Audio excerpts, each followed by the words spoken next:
Retomamos este curso bíblico dedicado al Evangelio según San Marcos. Está a cargo de quien les habla. Pertenezco a la Orden de los Frailes Menores Conventuales. En mi presentación, con la debida adaptación, seguiré la estructura y el contenido del reconocido biblista y teólogo italiano don Claudio Doglio en el Evangelio según San Marcos, online en Bible Claret. Tendré en cuenta también el excelente comentario del padre Clemens Stock en su libro Marco, Commento contestuale al Quarto Vangelo. El tema que voy a presentar hoy es Enfrentamientos en Jerusalén y Anuncio del Gran Final. Y la secuencia es la siguiente. En primer lugar, actividad de Jesús en Jerusalén. Ya estamos en el capítulo 11 del Evangelio según San Marcos. Un primer día, un segundo día, los versículos 12 al 19, y un tercer día, lo que queda del capítulo 11 y todo el capítulo 12 hasta el versículo 44. Luego, en un segundo momento, el discurso de Jesús sobre el Monte de los Olivos. Jesús, ya estamos en el capítulo 13, anuncia que el templo va a ser destruido. 4 de los 12 apóstoles le hacen una pregunta. Ahí tenemos los versículos 3 y 4 del capítulo 13. Y finalmente, Jesús, en un largo discurso, responde a la pregunta que le hacen los discípulos. Dejamos de compartir pantalla y vamos al texto que nos ocupa. Después de la entrada de Jesús en Jerusalén, Marcos narra un día en el que Jesús no hace prácticamente nada, sino una acción simbólica significativa. Dice el evangelista que estaban en Betania y por la mañana Jesús y sus discípulos van a pie a Jerusalén. Pasando, Jesús ve una higuera llena de hojas, se acerca para recoger algún fruto, pero no encuentra nada. Jesús pronuncia una dura palabra de condena contra la higuera. Los discípulos escuchan y no reaccionan. Una vez llegados al templo, Jesús expulsa a los vendedores de animales para los sacrificios. Es un gesto de agresión a la estructura del templo. No se trata simplemente de limpiar o condenar la corrupción. Aquí tenemos la intención de desafiar ese mercado en que el templo se había convertido. La práctica religiosa consistía en comprar y vender, dar a Dios algo para obtener de Dios algo en cambio. Es el pensamiento religioso comercial habitual, que es un regateo de la salvación. Luego Jesús regresa a Betania en la noche, después de haber creado confusión en el templo. Por la mañana, al seguir la misma ruta, pasan cerca del mismo árbol de higuera, y la higuera estaba completamente seca. Los discípulos se lo hacen notar. ¿Has visto? El árbol que ayer maldijiste se secó. Es una acción profética simbólica importante. La palabra de Jesús es eficiente, funciona. Esa palabra contra la higuera sin frutos es un signo profético que debe hacernos comprender la trágica validez de la palabra de Jesús contra el templo que no produce fruto. El problema está justamente allí. Es el problema de la estructura religiosa infructuosa que no da los buenos frutos que Dios espera. Y una vez que llega al templo, Jesús es interrogado inmediatamente por los sumos sacerdotes, los escribas y los ancianos. ¿Con qué autoridad, con qué permiso has expulsado ayer a los mercaderes del templo, quienes tenían todos los permisos para hacer este comercio? Y aquí comienza una serie de diálogos o controversias con los diversos representantes de los grupos religiosos del templo. Respecto a su autoridad, Jesús no responde, sino que hace una contrapregunta. ¿Por qué no aceptan a Juan el Bautista? Según ustedes, su bautismo, ¿venía de Dios o de los hombres? Estas autoridades tienen miedo de comprometerse. No quieren decir ni sí ni no. Y Jesús, frente a personas indecisas que no pueden tomar una posición, dice que tampoco les responde. Y a continuación narra la parábola de los viñadores asesinos. Ya estamos en el capítulo 12. Una imagen sabiamente diseñada por Jesús, porque las autoridades religiosas del templo de Jerusalén eran terratenientes ricos y tenían muchos viñedos en Galilea. Y en esos años, a menudo, se habían producido levantamientos de campesinos contra sus amos. Ellos probablemente se imaginan que Jesús, con esa historia, quería decirles que era necesario tener paciencia con los campesinos, que tenían que ayudarlos, que tenían que ir a su encuentro y perdonarles, incluso si estos se negaban a entregar la cosecha. Y frente a la historia de un dueño de la viña contra quien los campesinos se habían rebelado, que habían visto maltratar y matar a los sirvientes, y luego después de haber enviado a su hijo, lo terminan matando también, Jesús les pregunta, ¿qué harían ustedes? Ellos, poniéndose en el lugar del dueño de la viña, le dicen con dureza, es necesario eliminar a esos delincuentes. El dueño tendría que castigarlos severamente. Y Jesús descubre entonces las cartas y da vuelta a la situación diciéndoles, han juzgado bien, solo que ustedes no son el dueño de la viña, ustedes son esos campesinos rebeldes. El Señor es el dueño. Ustedes son esos revoltosos y ahora han quedado al descubierto, han formulado su autocondenación, diciendo que merecían un castigo grave. Después los fariseos le preguntan si es legal pagar el impuesto al César. Es una pregunta engañosa. Si dice que sí, va en contra de los fariseos religiosos. Si dice que no, va en contra de los que están a favor del gobierno de Roma. Y Jesús sabiamente no dice ni sí ni no. Se hace mostrar una moneda y la devuelve diciéndoles, si es del César, porque esta imagen es del César, devuélvansela al César. Pero a Dios devuélvanle lo que a Dios le pertenece, es decir, todo. ¿Por qué? Porque todo proviene de Dios y toda la persona debe ser suya. A continuación, los saduceos, que no creían en la resurrección de los muertos, le piden su opinión y le cuentan una historia de broma respecto a una mujer que había tenido 7 esposos y uno detrás del otro habían muerto. Y para seguir una antigua regla de Moisés, el hermano del difunto se había casado con la viuda, y así sucesivamente.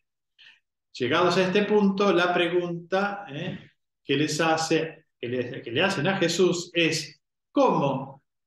Si hubiesen creado una extraordinaria historia de teología, le preguntan, en la resurrección de los muertos, ¿de quién será esposa? Si los muertos resucitan, la mujer se encontrará con 7 hermanos, entre ellos 7 hombres que han tenido la misma esposa. ¿Qué hace una familia con 7 maridos y una mujer? Y se sonríen como para decir, te hemos puesto en aprietos. Jesús responde con decisión. No conocen el poder de Dios, no conocen las escrituras, no tienen la mínima idea de lo que sea la resurrección, porque será algo completamente nuevo y diferente.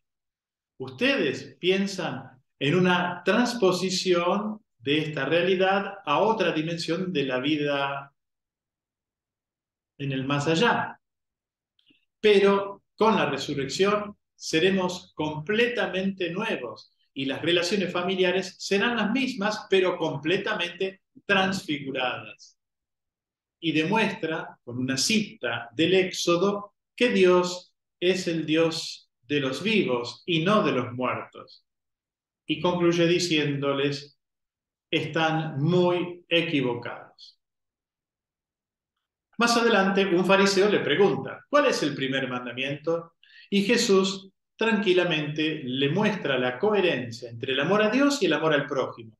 Y pone juntos estos dos preceptos, citando el Deuteronomio y el Levítico, para indicar cómo este es el camino correcto.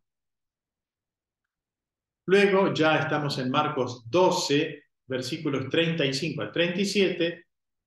A su vez, Jesús propone él una pregunta sobre el Salmo 109, que comienza con estas palabras: Oráculo del Señor Dios a mi Señor el Mesías. La tradición atribuía a David esta poesía. El antiguo rey David presenta un oráculo de Dios dirigido al Mesías, pero David lo llama Señor al Mesías. Y entonces Jesús pregunta, ¿por qué los escribas dicen que el Mesías es el hijo de David, mientras que David lo llama Señor? Quiere decir que no es simplemente un descendiente inferior a él. El Mesías existe antes de David y es Señor de David. Es una reflexión exegética importante de un texto bíblico, con el que Jesús muestra su propia convicción mesiánica, pero también la convicción de que el Mesías sea Señor de David, no simplemente un descendiente inferior. Luego el Evangelio nos dice que la gente escuchaba a Jesús con gusto. Jesús se sienta frente al tesoro del templo y advierte a los discípulos: cuídense de los escribas, les gusta pasearse con largas túnicas, que los saluden en las plazas, buscan los primeros asientos en las sinagogas y los mejores puestos en los banquetes, devoran los bienes de las viudas y fingen hacer largas oraciones.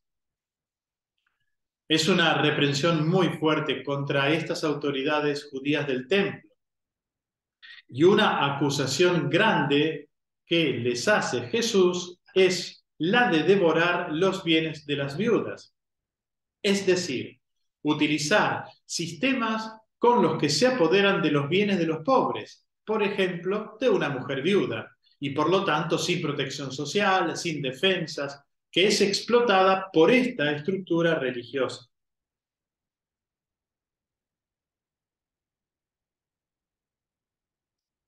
Y justamente cuando está hablando, ve a una mujer que arroja unos centavos en el tesoro del templo. En general, los predicadores elogian a la viuda y dicen que Jesús felicita a la mujer. De hecho, en el texto no aparece que sea un elogio. Jesús no felicita a la mujer porque ella dio dinero al templo. Todo el contexto es contrario a esta idea. Jesús no está absolutamente a favor de dar dinero para mantener la estructura del templo de Jerusalén y muestra cómo esta mujer dio más que todos los demás, que eran ricos, que pusieron de lo que les sobraba. En cambio, ella ya puso todo. Ese es un caso concreto en el que los escribas devoraban los bienes de las viudas. Si esa mujer había puesto todo lo que tenía para vivir, esa noche no comió, porque dio al templo todo, ¿eh? Y Jesús no la felicitó, tampoco la regañó, pero es un lamento que él expresa frente a una estructura religiosa que es como una higuera llena de hojas, pero sin frutos. Y la dura palabra de Jesús, que suena tanto como una maldición, pone de manifiesto esta realidad. Inmediatamente después salió del templo. Los discípulos le señalan las hermosas piedras del edificio del templo. Jesús pierde la paciencia. Por enésima vez los discípulos no han entendido la mentalidad de Jesús. Están orgullosos de que el templo sea hermoso. Mira qué construcciones tan hermosas, qué hermosas piedras. Y Jesús responde: ¿ven esos grandes edificios? De todo eso no quedará piedra sobre piedra. Todo será destruido. Una fórmula similar a la que pronunció sobre la higuera. Es el anuncio de una destrucción del templo y es el comienzo del discurso escatológico que ocupará todo el capítulo 13. un texto particularmente difícil, escrito con un lenguaje apocalíptico, es decir, revelador, pero con un género particular en el que se muestran situaciones catastróficas. En griego, catástrofe significa revertir todo, cambiar las cosas de así en así. Jesús anuncia prácticamente y proféticamente el final, el evento catastrófico por excelencia. ¿Cuál es este evento catastrófico por excelencia? Él no dice que sea el fin del mundo. Jesús no está anunciando lo que sucederá milenios después. Anuncia lo que sucederá en unos días. Se refiere a su muerte y su resurrección. La catástrofe fundamental es la muerte y la resurrección de Jesús. Realmente allí se da una inversión radical de todo. El Hijo de Dios es asesinado, pero el Hijo de Dios resucitará. Es la aniquilación que da lugar a la novedad y todo comenzará de nuevo. Ante todo, el discurso escatológico se refiere, como decíamos, a la pasión, muerte y resurrección de Jesús. Luego, en una perspectiva más distante, está el anuncio de la destrucción del Templo de Jerusalén.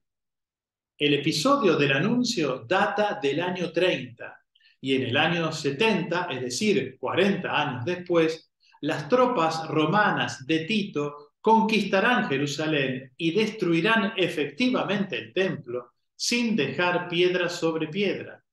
40 años después, estas palabras que Jesús había pronunciado se cumplirán. Los cristianos de Roma, si Marcos escribe a principios de los años 60, tienen los primeros anuncios de esa revuelta que culminará en la guerra judaica y terminará con la destrucción del templo. El arco de Tito en Jerusalén y el arco de Tito en Roma también representan el despojo del templo de Jerusalén, con los soldados romanos que se llevan el gran candelabro de 7 brazos. El arco de Tito en Roma se construye mientras Marcos está en la capital del imperio, poco después de la muerte de Pedro y de la escritura del Evangelio. Se trata de hechos contemporáneos para los receptores del Evangelio de la comunidad de Roma. La tercera perspectiva es entonces la del fin del mundo. Es la última y completa catástrofe. Jesús anuncia su muerte, la muerte de Jerusalén y la muerte del mundo, pero al mismo tiempo anuncia su resurrección, la transformación de Jerusalén y la novedad escatológica del mundo nuevo. Ya estamos en el capítulo 13, versículo 24. El anuncio del Hijo del Hombre que viene sobre las nubes del cielo es el anuncio de la Pascua, de la resurrección. Entonces verán al Hijo del Hombre. Después de esa tribulación que es la pasión de Jesús, el sol se oscurecerá. Es lo que sucederá en el momento de la muerte de Jesús. Después verán al Hijo del Hombre venir sobre las nubes del cielo. Y la última parte del discurso es una invitación a la vigilancia. Estamos leyendo Marcos capítulo 13 del versículo 33 en adelante. Estén prevenidos porque no saben cuándo va a llegar el dueño de casa. Y Jesús hace una lista con 4 horarios. Ustedes no saben si al atardecer, o a medianoche, o al canto del gallo, o por la mañana, que al llegar así de repente no los sorprenda dormidos. Lo que les digo a ustedes, se los digo a todos. Estén prevenidos. Estas 4 indicaciones de hora, al atardecer, o a medianoche, o al canto del gallo, o por la mañana, dan el esquema de la historia de la pasión, que comienza inmediatamente después en el capítulo 14 y constituye el cumplimiento de la gran tribulación, de la gran narración del Evangelio de Marcos.